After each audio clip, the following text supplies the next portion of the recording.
Rolling.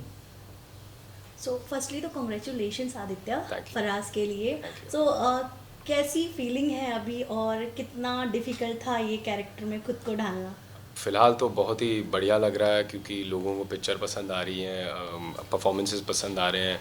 जो actually हम कहानी के थ्रू कहना चाह रहे हैं वो बात भी व्यक्त हो रही है ऑडियंसेस को, तो बड़ा ही अच्छा लग रहा है। As far as the role goes of course हर रोल अपने आप में कठिन होता है, लेकिन आप समझ सकते हैं ऐसा रोल जो मतलब मेरे रियलिटी से, मेरे पर्सनालिटी से इतना दूर है, तो काफ़ी कठिन था ये रोल निभाना, किरदार निभाना। लेकिन हंसल सर थे ही पहले से, उन्हीं का आइडिया था कि मतलब हमें इसको ह्यूमनाइज करना है, इसका थोड़ा जैसे कहते हैं वो लेयर्स ऑफ ब्रूटैलिटी के नीचे जो ह्यूमैनिटी होती है, जो इंसानियत होती है, वो भी थोड़ी सी व्यक्त करनी है।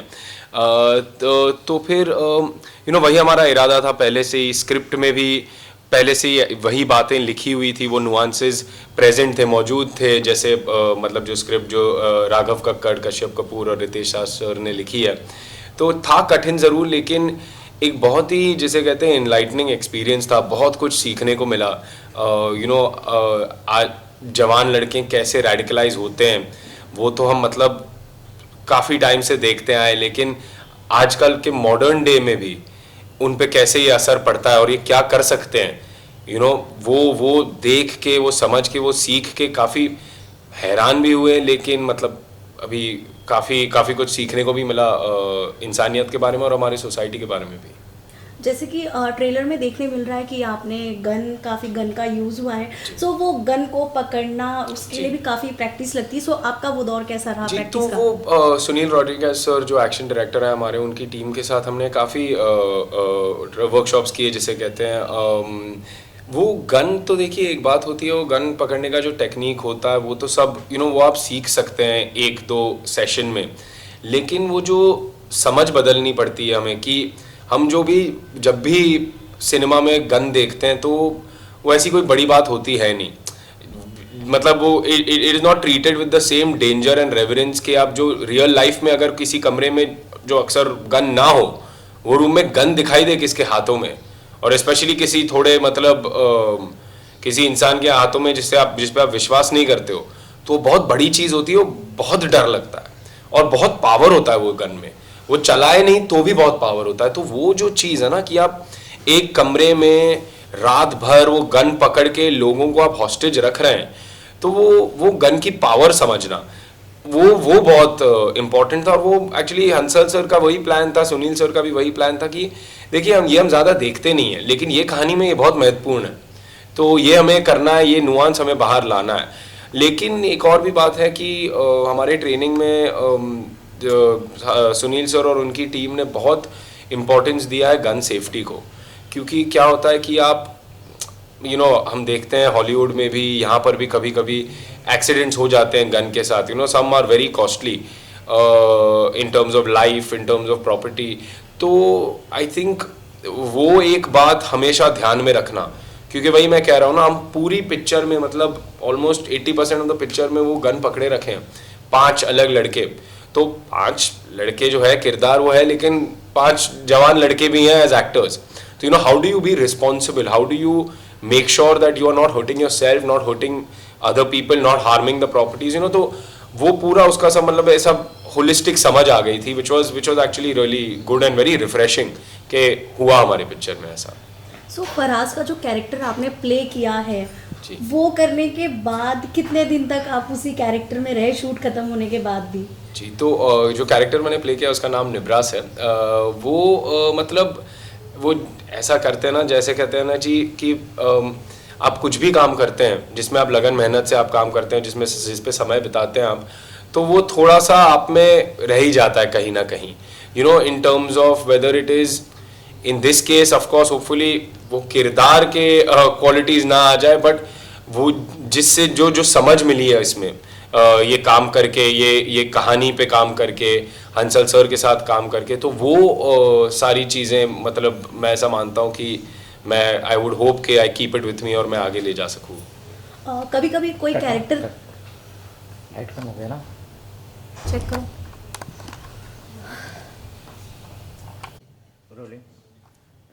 सो कभी कभी किसी कैरेक्टर को करने के लिए काफ़ी स्टडीज़ भी करनी पड़ती है, और ये एक ऐसा कैरेक्टर था जो काफ़ी सेंसिटिव भी है। सो आपको क्या कुछ करना पड़ा इसके लिए? तो जैसे आपने कहा तैयारी तो करनी पड़ती है और मैं तो मतलब बेशक तैयारी करने में मानता ही हूँ। मुझे एक्चुअली जब मैं अगर मैं मेरी बुनियाद अगर यू नो सॉरी फिर से ले लेते हैं। एक मिनट रोलिंग। तो जैसे आप कह रहे हैं मतलब तैयारी तो करनी ही पड़ती है और मैं तो मतलब प्रेपरेशन में ही मानता हूँ। मुझे एक्चुअली कॉन्फिडेंस मिलता है अगर मैं ज़्यादा प्रिपेयर्ड हूँ, अगर मेरी बुनियाद कड़क है तो मुझे एक्चुअली जब मैं सेट पे उतरता हूँ या स्टेज पर उतरता हूँ तो मुझे तब मैं फ्रीडम के साथ डिस्कवर कर सकता हूँ नई चीज़ें while on stage while on set. लेकिन अगर आपकी प्रेपरेशन स्ट्रॉन्ग ना हो तो आप उसी में अटके रहते हैं, वही सोचते रहते हैं, तो you can not really perform and be completely present. At least that's my process for me. तो इस रोल के साथ भी वही हुआ। हंसल सर ने हमें 1 महीने की लगभग वर्कशॉप कराई थी। हमने काफ़ी रीडिंग्स की है साथ में, सारे जो यंग कास्ट है रेस्टोरेंट में साथ में मिलके हमने रीडिंग्स की। हमने उनके जो हंसल सर के जो पुराने एसोसिएट है इखलाक अहमद खान, जो फिल्म के एसोसिएट राइटर भी है, उनके साथ हमने जो कुरान शरीफ की जो सुराहें हैं या नमाज़ पढ़ने का जो तौर तरीका होता है, या फिर आप जो इंटरप्रिटेशन की बात बोलते हैं कि आप एक ही सुरा लेके आप 1000 तरीक़ों से इंटरप्रेट कर सकते हैं। हमारी पिक्चर में तो 2 बड़े डिस्टिंक्ट तरीक़ों से इंटरप्रेट होते हैं।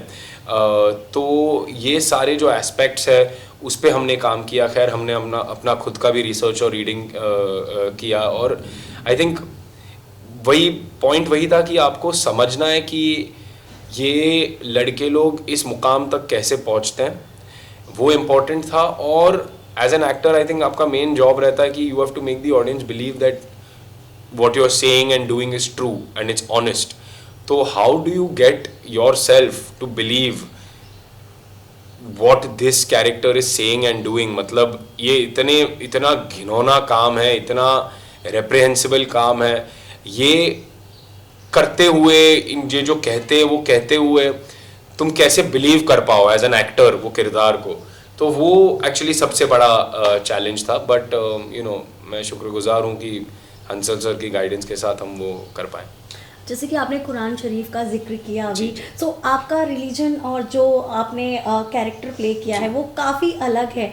सो उन चीज़ों को दिमाग में रखकर क्या कुछ करना था, बिकॉज वो एक बहुत ही डिफरेंट नहीं हो जाता है। देखिए एज एन एक्टर आपको हमेशा किरदार भी प्ले करने पड़ते हैं जो आप शायद हो नहीं। यू नो मतलब मैं शायद अगर मैं कहूँ कि मैं मास्टर्स करके बैठा हूँ यहाँ पर, लेकिन अगर मुझे कल किसी 10th पास का रोल करना पड़े तो मुझे वो सीखना पड़ता है। मुझे वो चीज़ें जो मैंने शायद लर्न की हो लाइफ में मुझे अनलर्न करनी पड़ती है, नई चीज़ें सीखनी पड़ती है। तो that is a part of a actor's job to do things that you might not normally be or to play roles that are very different from what you are. लेकिन मैं ऐसा मानता हूँ कि जब आप वो करते हैं तो आपकी जिम्मेदारी बढ़ जाती है और आपको फिर तैयारी ज़्यादा करनी पड़ती है, क्योंकि जाहिर सी बात है अगर मैं मुसलमान नहीं हूँ और मुझे अगर कुरान शरीफ की सुराहें पढ़नी है या नमाज़ पढ़नी है तो फिर लोगों की निगाहें डटी रहेगी। लोग भी बोलेंगे कि भाई देखो गलती यहाँ वहाँ हुई है या नहीं हुई है। तो वो मतलब जाहिर सी बात है उस पर थोड़ा सा प्रेशर, थोड़ी सी रिस्पॉन्सिबिलिटी बढ़ जाती है। लेकिन अगर आप जी तोड़ के मेहनत करो तो शायद परिणाम सही निकले और आई होप कि हमारे इस केस में भी वही हुआ है। बट मैं वही कहना चाहूँगा कि we were cognizant of the responsibility. मतलब हमें पता था कि बहुत बड़ी जिम्मेदारी है, एक्स्ट्रा जिम्मेदारी उठाई है हमने, लेकिन उसी के लिए हमने वो 1 महीने का प्रेपरेशन और वर्कशॉप किया जो आई थिंक सब करके सही निकला है कुछ। तो ट्रेलर देखने के बाद आपके पापा का क्या रिस्पॉन्स था? तो ट्रेलर देखने के बाद, पिक्चर देखने के बाद उनको तो बड़ी अच्छी लगी पिक्चर। उनको जो हंसल सर कहना चाह रहे थे कहानी के थ्रू, जो राइटर्स कहना चाह रहे थे कहानी के थ्रू, उनको भी वो बात काफ़ी अच्छे से समझ में आई। उनको परफॉर्मेंसेस भी काफ़ी अच्छे लगे। हमने तो बैठ के मतलब हम हर परफॉर्मेंस के बाद जो भी हम एक दूसरे का अगर काम देखते हैं तो हम 1, 2, 3 घंटे बैठ के बस बतियाते हैं उस पर, उसको एनालाइज करते हैं। तो हमने इसी के साथ भी वही किया। लेकिन मैं काफ़ी खुश हूँ कि उनको परफॉर्मेंस पसंद आया। क्या कभी ऐसा हुआ है कि आपको किसी प्रोजेक्ट के लिए अप्रोच किया गया हो, बट आपको पहले आपको मतलब पापा से डिस्कस करना आपको पसंद हो कि हाँ मुझे इस कैरेक्टर के लिए? नहीं, मैं प्रेफर करता हूँ कि मैं अपने डिसीजंस खुद ही लूँ। ऑफ कोर्स मैं उनकी एडवाइस तो लेता ही हूँ, मतलब वो इतना नॉलेज है उनको, इतना एक्सपीरियंस है, वो मेरे लिए केयर भी करते हैं, तो मतलब ऑफ कोर्स मैं बेवकूफ़ रहूँगा अगर मैं उनकी सलाह ना लूँ। लेकिन ऐसी चीज़ों के लिए जो कहानियों के पिक्चरों के डिसीजन लेने पड़ते हैं या वो सब चीज़ों के लिए मैं अपने इंस्टिंक्ट में मानता हूँ, क्योंकि अगर आप किसी और का सुन के, no matter how well meaning, अगर आप किसी और का सुन के आप डिसीजन ले रहे हैं, आप काम कर रहे हैं, तो आपका काम नहीं होता है। फिर अगर आप सक्सेसफुल हुए या फेल हुए तो फिर वो सक्सेस या फेलियर आपका फील नहीं होता है, which is a little bit of a dangerous thing. तो मैं ऐसा मानता हूँ कि खुद की डिसीजंस लो, सोच समझ के लो, लेकिन खुद के डिसीजन लो। शूटिंग के वक्त कोई ऐसा इमोशनल मोमेंट हुआ हो सेट पर जो आप शेयर करना चाहें आपके फैंस के साथ? तो वैसे तो काफ़ी इमोशनल मोमेंट्स थे, काफ़ी वार्म अफेक्शनेट मोमेंट्स थे। हमने कोविड बबल में रहकर साथ में पिक्चर बनाई है, तो आई थिंक वो पूरी टीम के साथ, हंसल सर के साथ इतना इतना सुंदर वक्त गुजरा हमारा। हंसल सर कुकिंग बढ़िया कर लेते हैं, तो हम अक्सर जो हमारा ब्रेक डे होता था, अगर अगले दिन ब्रेक है या टर्न अराउंड है जिसे कहते हैं, तो हम सर के रूम पे चले जाते थे। सर बढ़िया सा खाना बनाते थे और हम साथ में मिलके जो खाते थे, मतलब ऑलमोस्ट सच में कहूँगा मैम कि ये फैमिली वाली फीलिंग आई थी बनाते समय। हम सब नए थे, हम सब अपना करियर वन वे और अनदर चालू कर रहे हैं या शुरुआत हो रही है करियर की। और फिर हंसल सर जो मतलब उन्होंने तो मतलब इतनी कमाल की पिक्चरें बनाई। उन्होंने जस्ट स्कैम बनाई थी, स्कैम आई थी, स्कैम हिट हो गई थी, तब हम साथ में मिलके उन्होंने ये पिक्चर बनाई। लेकिन तो मतलब हम सब प्यार मोहब्बत से काम कर रहे थे। हंसल सर का जो विजन था उसको हम एग्जीक्यूट करने की कोशिश कर रहे थे, तो बड़ा ही सुंदर वक्त गुजरा। इसी के साथ ही आदित्य, अगर आपको इन फ्यूचर अगर बॉलीवुड के किसी एक्टर एक्ट्रेस के साथ स्क्रीन शेयर करने का मौका मिले तो आप किसके साथ करना चाहेंगे? ओ, ये तो बहुत लंबी लिस्ट है, मतलब मैं किसी एक का नाम लूँ तो फिर वो बाकियों के लिए डिससर्विस होता है। बट मैं कहूँगा कि मतलब इतनी लंबी लिस्ट है मैम। अगर आप कहो कि राजकुमार राव सर के साथ काम करना चाहूँगा। रणबीर कपूर की एक्टिंग तो मतलब बचपन से पसंद आती है। आलिया भट्ट कमाल की एक्टर है। पंकज त्रिपाठी सर कमाल हैं। नवाजुद्दीन सिद्दीकी सर भी हैं। कभी शायद पिताजी के साथ भी काम करने का मौका मिले तो बेशक करना चाहूँगा। अगर पिताजी के साथ आपने जिक्र किया, पिताजी के साथ अगर आप काम करना चाहेंगे उस वक्त आपके दिमाग में क्या, क्योंकि आपके डैड बहुत ही दिग्गज एक्टर है जिन्होंने पता अनगिनत फिल्में दी हैं जो आज भी एवरग्रीन की तरह चल रही है। सो कैसा कैरेक्टर आप उनके साथ प्ले करना चाहेंगे? वो तो कहानी पे डिपेंड है। मतलब उनके साथ या तो ड्रामा या तो कॉमेडी। मतलब मैंने उनको अपने बचपन में उनके नाटक करते हुए देखा है, तो मतलब वो जो ड्रामा में भी जो काम करते हैं, जो मतलब जो चीज़ें ला पाते हैं, वो भी बड़ी बड़ी सीख मिल सकती है ना एज एन एक्टर मुझको। बट ऑफ कोर्स कॉमेडी में भी तो वो मतलब कमाल है ही। तो आई थिंक मैं that would depend on the story to be honest. Okay, आपसे अगर पूछे कि आपके फादर की कौन सी ऐसी फिल्म है अब तक की जो आपकी फेवरेट है? आई वुड से काफ़ी है। अगेन उन्होंने तो आई थिंक 300 से ज़्यादा पिक्चरें करी है, तो काफ़ी पसंद है। बट आई विल से कि मुझे ओए लकी लकी ओए एक ऐसी पिक्चर है जो मुझे बहुत पसंद है बचपन से भी। मतलब मैं वो कहानी, वो लकी का किरदार, पिताजी के जो 3 अलग किरदार है, सिमिलर रीजन के हैं, लेकिन फिर भी उन्होंने जो वेरिएशन लाया है तीनों किरदार में, आई थिंक वो picture out and out master class है। अगर आप कहो डायरेक्शन की, राइटिंग की, परफॉर्मेंसेस की, वर्ल्ड बिल्डिंग की, मतलब और वो कहानी कहाँ से कहाँ ले जाते हैं, वो किरदार क्या क्या करता है, फिर भी आपको उसके लिए पिटी, उसके लिए थोड़ी सी सिंपैथी फील होती है। तो मतलब बहुत बहुत बहुत सुंदर पिक्चर है वो। लास्टली आपके फैंस के लिए क्या मैसेज देना चाहेंगे? नहीं, बस आप जब भी जा सको सिनेमा में जाकर फराज देखिए।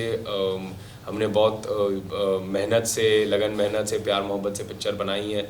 आई होप कि जब भी आप देखें आपको पसंद आए। Thank you. Thank you so much. हाँ, लुक ठीक था, लुक सही है ना? हाँ, लुक परफेक्ट है। हाँ, सेटअप रेडी हो गया आपका।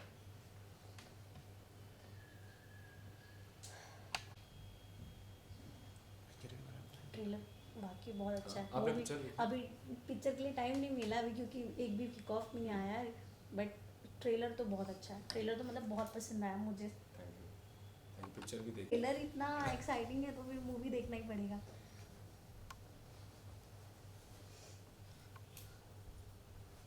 ओके हो गया? Thank you. Thank you very